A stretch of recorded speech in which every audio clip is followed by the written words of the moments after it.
ಕನ್ನಡ ತಾಯಿಗೆ ನೀ ಕೈಯ ಮುಗಿ. ನಮಸ್ಕಾರ, ಎಲ್ರಿಗೂ ಸ್ವಾಗತ ಮತ್ತೊಂದು ದೆವ್ವದ ಕಥೆಯೊಂದಿಗೆ. ಎಲ್ಲರೂ ಚೆನ್ನಾಗಿದ್ದೀರಾ ಅಂತ ಅಂದ್ಕೊಂಡಿದ್ದೀನಿ. ನೀವೊಂದು ಕಥೆನ ಪೂರ್ತಿಯಾಗಿ ಕೇಳಿ ಆಮೇಲೆ ನಿಮ್ಮ ಅನಿಸಿಕೆನ ತಿಳಿಸ್ಬೋದು. ಕತೆ ಇಷ್ಟ ಆಗಿದರೆ ಒಂದು ವಿಡಿಯೋಗೆ ಲೈಕ್ ಮಾಡ್ಕೊಳ್ಳಿ. ಹಾಗೆ ನಮ್ಮ ಯೂಟ್ಯೂಬ್ ಚಾನಲ್ನ ಸಬ್ಸ್ಕ್ರೈಬ್ ಆಗಿಲ್ಲ ಅಂತಂದರೆ ಸಬ್ಸ್ಕ್ರೈಬ್ ಕೂಡ ಮಾಡ್ಕೊಳ್ಳಿ. ಹಾಗೆ ನಿಮ್ಮ ಫ್ರೆಂಡ್ಸ್ ಜೊತೆ ಕೂಡ ಶೇರ್ ಮಾಡಿ. ಆಲ್ರೆಡಿ ತಮ್ಮಲ್ಲಿ ಮತ್ತು ಡೇಟಲ್ಲಿ ನೋಡಿದ್ದೀರಾ ಅಂತಂದರೆ ಗೊತ್ತಾಗ್ಬಿಟ್ಟಿರುತ್ತೆ. ಈ ಒಂದು ಘಟನೆ ಆಗಿರೋದು ಬಂದ್ಬಿಟ್ಟು ಮಂಡ್ಯ ಗುತ್ತಿಗೆನಹಳ್ಳಿ ಈ ಒಂದು ಊರಲ್ಲಿ ಆಗಿರುವಂತಹ ಒಂದು ಘಟನೆ. ಈ ಒಂದು ಘಟನೆ ನಮಗೆ ತಿಳಿಸ್ಕೊಟ್ಟಿರೋರು ಬಂದ್ಬಿಟ್ಟು ಸಿದ್ಧಾರ್ಥ್ ಅಂತ ಹೇಳಿ. ಇವರು ಮೂಲತಃ ಅದೇ ಒಂದು ಗುತ್ತಿಗೆಹಳ್ಳಿಯ ಊರಿನವರೇನೆ.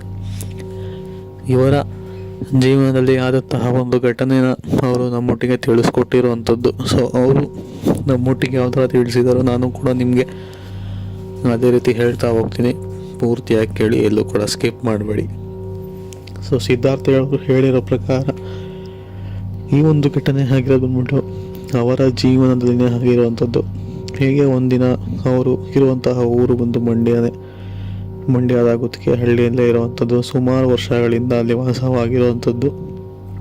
ಹೀಗೆ ಒಂದಿನ ರಾತ್ರಿ ಸಮಯ ಅವರು ತೋಟಕ್ಕೆ ಹೋಗಿ ಬರೋಣ ಅಂತ ಹೇಳಿ ಹೋಗಿರ್ತಾರೆ. ಇನ್ಫ್ಯಾಕ್ಟ್ ಇದಕ್ಕಿಂತ ಮುಂಚೆ ತುಂಬ ಸಲ ತೋಟಕ್ಕೆ ಹೋಗಿ ಬರ್ತಿರ್ತಾರೆ. ಸೊ ಅಂಥ ಏನು ಘಟನೆಗಳು ಆಗಿರೋದಿಲ್ಲ.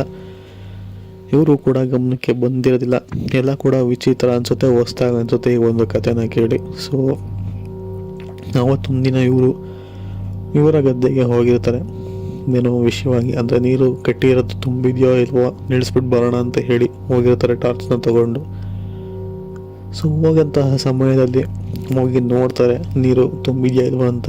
ಸರಿ, ಹೇಗೋ ನೀರು ತುಂಬಿದೆ ಅಂತ ಹೇಳಿ ಮೋಟ್ರನ್ನ ಆಫ್ ಮಾಡ್ಬಿಟ್ಟು ಬರೋಣ ಅಂತ ಹೇಳಿ ಮೋಟ್ರ್ ಅಂತ ಜಾಗ ತನಕ ನಡ್ಕೊಂಡು ಹೋಗ್ಬಿಟ್ಟು ಮೋಟ್ರನ್ನ ಆಫ್ ಮಾಡಿಬಿಟ್ಟು ಎಲ್ಲನೂ ಕೂಡ ಚೆಕ್ ಮಾಡ್ತಾರೆ. ಅಂದರೆ ಮೋಟ್ರ್ ಸರಿ ಇದೆಯಾ, ಅದಕ್ಕೆ ಬೇಕಾಗಿರೋ ಪಾರ್ಟ್ಸ್ ಎಲ್ಲ ಇದೆಯಾ, ಸ್ಟ್ಯಾಂಡ್ ಎಲ್ಲ ಇದೆಯಾ ಅಂತ ಹೇಳಿ ಚೆಕ್ ಮಾಡಿಬಿಟ್ಟು ಸರಿ ಅಂತ ಹೇಳಿ ಅಲ್ಲಿಂದ ಸ್ವಲ್ಪ ಮೇಲತ್ತಿ ಬಂದು ನೋಡ್ತಾರೆ. ಸೊ ನೋಡಿದಾಗ ಹಿಂದೆಗಡೆ ಅವರಿಗೆ ಯಾರೋ ಓಡಾಡ್ತಾ ರೀತಿಯಲ್ಲಿ ಕೇಳಿಸುತ್ತೆ. ಈ ಸಮಯದಲ್ಲಿ ಮೋಸ್ಟ್ಲಿ ಯಾರೋ ಕಳ್ಳನ್ನೇ ಬಂದಿರಬೇಕು ಮೋಟ್ರನ್ನ ಎತ್ಕೊಂಡು ಹೋಗೋಕ್ಕೆ ಅಂತ ಹೇಳಿ. ಸೊ ಅವರು ಕೂಡ ನಲ್ಲಿ ಒಂದು ದೊಣ್ಣೆನ ಎತ್ಕೊತಾರೆ. ಅಂದರೆ ಈ ಒಂದು ಮರದ ಕೊಂಬೆಗಳು ಬಿದ್ದಿರುತ್ತಲ್ಲ, ಸೊ ಅದರದ್ದು ಗುದ್ಮೊಟ್ಟೆ ಅಂತ ಹೇಳ್ತಾರೆ. ಸೊ ಅದನ್ನು ಎತ್ಕೊತಾರೆ. ಯಾರಾದರೂ ಕಳ್ಳ ಬಂದಿದ್ರೆ ಓಡಿಸೋಣ ಅಂತ ಹೇಳಿ. ಸರಿ ಅಂತ ಹೇಳಿ ಇವರು ಕೂಡ ಜೋರಾಗಿ ಕಿರಿಸ್ತಾರೆ, ಎಲ್ಲಿ ಯಾರು ಬಂದಿರೋದು ಅಂತ ಹೇಳಿ. ಸೊ ಆ ಕಡೆಯಿಂದ ಯಾವುದೇ ರೀತಿಯ ರೆಸ್ಪಾನ್ಸ್ ಬರೋದಿಲ್ಲ. ಇವರು ಕೂಡ ಮೋಟ್ರ್ ಹತ್ರ ಮತ್ತೆ ಹೋಗಿ ನೋಡ್ತಾರೆ. ಸೊ ಮೋಟರ್ ಹತ್ರ ಯಾರು ಕೂಡ ಕಾಣಿಸೋದಿಲ್ಲ. ಪುನಃ ಇವ್ರಿಗೆ ಆಪೋಸಿಟ್ ಡೈರೆಕ್ಷನ್ದಾರು ನಡ್ಕೊಂಬರ್ತಾರೆ ಕಾಣಿಸುತ್ತೆ. ಸರಿ ಅಂತ ಹೇಳಿ ಇವರು ಕೂಡ ಅದೇ ಒಂದು ಶಬ್ದ ಹಿಂಬಾಲಿಸ್ಕೊಂಡು ಹೋಗ್ತಾರೆ.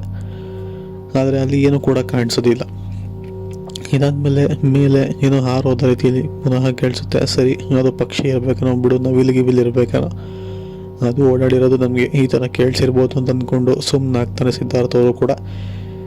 ಸರಿ, ಹೇಗೋ ಮತ್ತೊಮ್ಮೆ ಚೆಕ್ ಮಾಡೋಣ ಅಂತ ಹೇಳಿ ಆ ಒಂದು ಮೋಟ್ರ್ ಹತ್ರ ಹೋಗಿ ಪುನಃ ಚೆಕ್ ಮಾಡ್ತಾರೆ. ಚೆಕ್ ಮಾಡಾದ್ಮೇಲೆ ಹೋಗ್ಬಿಡ್ತಾರೆ ಅಲ್ಲಿಂದ. ಎಲ್ಲನೂ ಕರೆಕ್ಟಾಗಿದೆ ಅಂತ ಹೇಳಿ ವಾಪಸ್ ಮನೆಗೆ ಹೋಗ್ತಾರೆ. ಮನೆಗೆ ಹೋಗಿ ಬೆಳಗ್ಗೆ ಬಂದು ನೋಡಿದಾಗ ಎಲ್ಲ ಚೆನ್ನಾಗಿದ್ದಂತಹ ಜಾಗದಲ್ಲಿ ಯಾರೋ ಒಂಥರ ಈ ಒಂದು ರಂಗೋಲಿನ ಬಿಡಿಸಿ ಅದ್ರ ಮಧ್ಯದಲ್ಲಿ ಗೊಂಬೆ ಇಟ್ಟು ಒಂದು ದೀಪ ಹಚ್ಬಿಟ್ಟು ಹೋಗ್ಬಿಟ್ಟಿರ್ತಾರೆ. ಸೊ ಅದು ಯಾರು ಅಂತ ಕೂಡ ಗೊತ್ತಿರೋದಿಲ್ಲ. ಯಾಕೆ ಈ ಥರ ಮಾಡಿದ್ದಾರೆ, ಏನೋ ಒಂಥರ ಮಾಡ್ಸಾಕ್ಬಿಟ್ಟಿದಾರಲ್ಲ, ಉದ್ಧಾರ ಬೆಳವಣಿಗೆ ನೋಡಿ ಯಾರು ಕೂಡ ತಡ್ಕೊಳ್ಳೋದಕ್ಕಾಗೋದಿಲ್ಲ ಅಂತ ಹೇಳಿ ಇವರು ಕುಟುಂಬದವ್ರು, ಅಂದರೆ ಸಿದ್ಧಾರ್ಥ ಅವರ ಕುಟುಂಬದವ್ರು ಎಲ್ಲರೂ ಕೂಡ ಜೋರಾಗಿ ಶಾಪ ಹಾಕ್ಕೊಂಡು ಬೈಕೊಂಡು ಸೊ ಅದನ್ನೆಲ್ಲ ಒಂದು ಕಡ್ಡಿ ತೊಗೊಂಡು ಎತ್ತು ಬಿಸಾಕ್ತಾರೆ.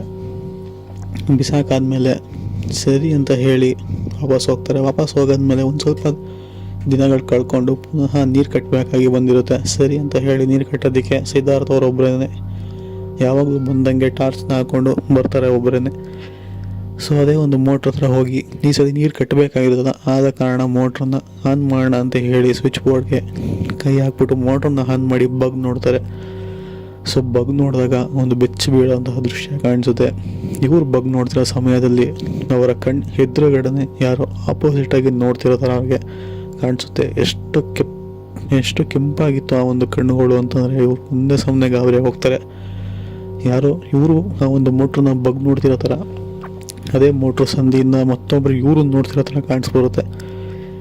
ಒಂದೇ ಕ್ಷಣ ಗಾಬರಿಯಾಗಿ ಯಾರು ನೀನು ಅಂತ ಹೇಳಿ ಜೋರಾಗಿ ಎದ್ದು ನೋಡ್ತಾರೆ. ಬಟ್ ಯಾರು ಕೂಡ ಆ ಕಡೆ ಕಾಣಿಸೋದಿಲ್ಲ. ಇವಾಗ ಇನ್ನೂ ಒಂದು ಕಣ್ಣು ಕಾಣಿಸ್ತಲ್ಲ, ಇವಾಗ ಇಲ್ಲೇನೂ ಕೂಡ ಕಾಣಿಸ್ತಿಲ್ವಲ್ಲ ಅಂತ ಹೇಳಿ ಮತ್ತೊಮ್ಮೆ ಗಾಬರಿ ಆಗ್ತಾರೆ. ಸರಿ ಅಂತ ಹೇಳಿ ಮೇಲೆ ಬಂದು ಆ ಕಡೆ ಈ ಕಡೆ ಸುತ್ತಮುತ್ತ ಹುಡುಕ್ತಾರೆ. ಎಲ್ಲೂ ಕೂಡ ಕಾಣಿಸೋದಿಲ್ಲ. ಸ್ವಲ್ಪ ಆದಮೇಲೆ ನೀರು ಎಲ್ಲ ಕಡೆ ಹೋಗ್ತಿದೆಯಾ ಇಲ್ವಾ ಅಂತ ಹೇಳಿ ಅದೇ ಒಂದು ಗಾಬರಿಯಲ್ಲಿ ಹೋಗಿ ಇಡೀ ಆ ಒಂದು ಜಾಗನ ನೋಡ್ಕೊಂಬರ್ತಾರೆ. ಸ್ವಲ್ಪ ದೂರ ಮೋಟ್ರಿಂದ ಒಂದು ಸ್ವಲ್ಪ ದೂರ ಹೋಗ್ತಿದ್ದಂಗೆ ಅವರ ಕಣ್ಣಿಗೆ ಕಾಣಿಸೋವಂಥದ್ದು ತಲೆ ಕೆಳಗೆ ಕಾಲು ಮೇಲೆ ಮಾಡಿಕೊಂಡು, ಆದರೆ ಕಾಲೇನೂ ಇರೋದಿಲ್ಲ, ತಲೆ ಮಾತ್ರ ಕೆಳಗಿರುತ್ತೆ.